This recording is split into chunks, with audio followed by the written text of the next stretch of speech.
how did the October 7th attacks happen at the magnitude that they happened? How could there be such a large security breach? Take a look at this clip over here with Jordan Peterson and Douglas Murray talking about this exact question. So we'll watch it together and then we'll talk about it. But first, hit that subscribe button over there in the corner. We'd love to stay in touch. Check this out. What happened was that about 4,000 or more terrorists invaded Israel in the early morning. The Hamas, Islamic Jihad, and other jihadist groups in Gaza started firing hundreds and hundreds of rockets at about 6:30 in the morning, almost exactly 6:30 in the morning. So air raid sirens went off across the country. But then something, and sadly that's kind of usual in Israel. It's quite common to have air raid sirens, particularly in the south, has been for 20 years. What became clear was very unusual was that across multiple parts of the Gaza-Israel border, thousands of terrorists broke in. They broke down the fences, they went to the checkpoints where Gazan workers would come through each day and where aid lorries and indeed commerce occurred. They went to those crossings as well, attacked the soldiers, overwhelmed them in quite a lot of places. It was a religious holiday. It's the holiday of Simchat Torah, and so a lot of people were at home with their families. It was 50 years to the day since the Yom Kippur War, when Israel's Arab neighbors invaded in a surprise attack as well. So you might say, well, how come it's a surprise? That was one of the things, as soon as I got to Israel straight after the 7th, one of the things I was trying to find out was what the hell went wrong. Because the Israelis have always had, certainly since 1973, a sort of invulnerability. It's not true, of course, but they were seen to be invulnerable by many of their neighbors. Certainly impossible to catch by surprise. Impossible to catch by surprise. It's what I call the Fowlerization of Israel, the sort of idea that it's the eyes in the sky everywhere, nothing that can be done that could surprise them. And that wasn't the case. Massive amounts of the security apparatus of Israel failed. Hamas were also very, very clever. They'd done a lot of reconnaissance, using, sadly, Gazan workers in Israel to do the reconnaissance, it has to be said, in the months and years ahead of the 7th. They knew how to take down things like communications. They knew how to take down the security apparatus at the border. And by the time that hundreds and thousands of people, I think, going community by community through the south, village by village. They're called kibbutz. They're small communities of sometimes a few hundred, sometimes 1,000 people.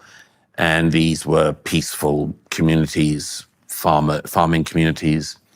And they started to go house by house through these communities, massacring the people inside, kidnapping as well. They came across, of course, because they managed to do the invasion not just by land, but by sea and also by air in hang gliders. They managed to come into the dance party, the Nova Party, where thousands of young people were dancing in the early morning. And there's a debate about whether or not the terrorists knew that they were going to get this really easy pickings of unarmed young people dancing in the morning. But whether it was luck or design, they managed to get to the party and came in on military jeeps and trucks and motorcycles and started massacring their way through the young people in the early hours of the morning. There were a lot of questions I asked about what went wrong on the Israeli side. And there's a lot to find out about, and some of the answers I think I've come to. But although many people in their homes who I spoke to in the hospitals and in the communities in the aftermath of the 7th said the same thing to me. The thing they said was that they'd told their children as they were hiding in the bomb shelters, as their homes were on fire and they could hear people at the door trying to break in. They said that they'd told their children, don't worry, the army will be here in moments. Mm-hmm. And it wasn't. But it didn't fail entirely. There were some army in the area who put up a very good fight.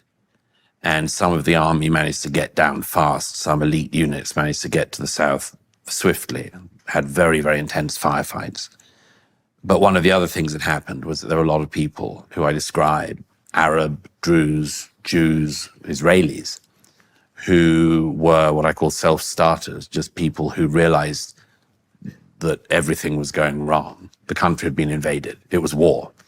And who, through some extraordinary mettle or insight or whatever, sometimes just information, somebody who happened to know somebody in one of the communities in the South who was saying, you know, we're on fire, hurtled to the sin and save lives. I say that the morning of the 7th was a story of catastrophic evil from Hamas and Islamic Jihad, and indeed the Gazan civilians who came in to join in the raping and the stealing and the kidnapping. By the end of the day, 1,200 Israelis were dead, many, many more injured, and 250 taken hostage into Gaza. By proportion of population, if people were to extrapolate that out to America, it would be about 44,000 Americans killed in one day. Well, the hostage situation is also... And 10,000 Americans taken hostage. Right.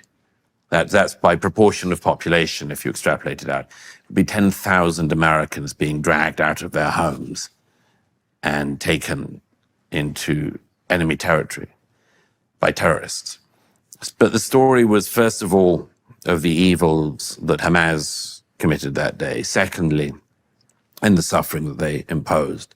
Secondly, of course, the failure of much of the security apparatus in Israel, from which lessons will have to be learned, and not just by Israel, but by her allies.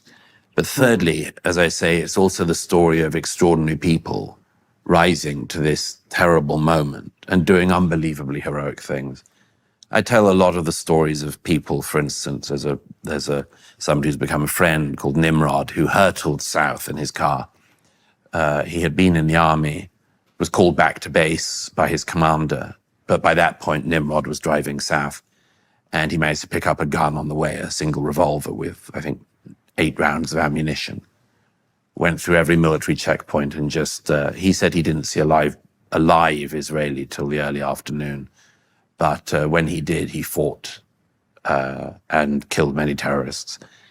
There are other people, like there was a young man at the party I mentioned in the book, whose girlfriend I met, who had realized the situation, managed to get a car out of the party. The terrorists were massacring everyone as they came out by car.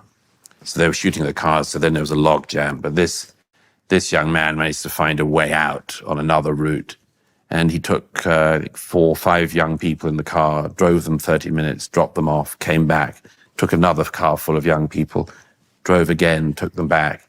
Every time they said to him, don't go back again, it's hell, it's death. But he kept doing it. And then the last time he did it, he was killed.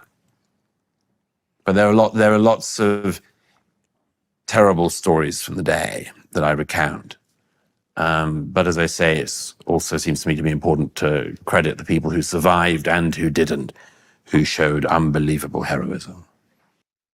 Part of the issue of what created the magnitude of October 7th was that people at large didn't really believe that such a large attack could even happen.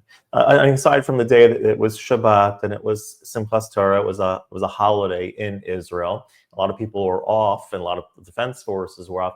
But just the idea of such a large-scale attack against Israel was not something that most people believed could. As Douglas mentioned, that when many were bomb shelters, and they were saying, "Well, the army is going to be here pretty soon. We don't have to worry." There was this certain confidence. Douglas Murray also pointed out that Israel had the perception of itself, and other neighbors had this as well, that Israel is sort of impenetrable. Since the last few decades, that Israel is not penetrable in the way that happened on October 7th. And sometimes that mentality, that worldview sets in until it happens, until you realize that you're not as impenetrable as you might have thought. The same thing, I think, happened to us on September 11th. People never imagined that a group of people could hijack planes and get to the interior of the United States and make such a large-scale attack until it happens. And sometimes it's just that it's getting out of that worldview, that mindset, where you let your guard down because you think such a large scale thing could never happen. I think one of the lessons that we can take out of the October 7th attacks and the September 11th attacks is to never let your guard down too much, because the enemies that are coming against you are always looking for ways that as soon as you put your guards down, that they're ready to attack. They're ready to just to pounce at the right moment. If you have two wrestlers or two people fighting each other, one's clearly stronger than the other, but is being lazy or is distracted, the weaker one has an advantage at those moments to attack and to even win or cause significant damage. And so one very large lesson I think it's important for all Western good civilizations to learn from this is to never be too comfortable, never be too satisfied, and too complacent and confident in your own ability. Always keep that vigilance where it's needed, especially to a place that has enemies that are ready to see it destroyed at any moment. If you like this content overall, hit that subscribe button over there in the corner. We'd love to stay in touch. Take care.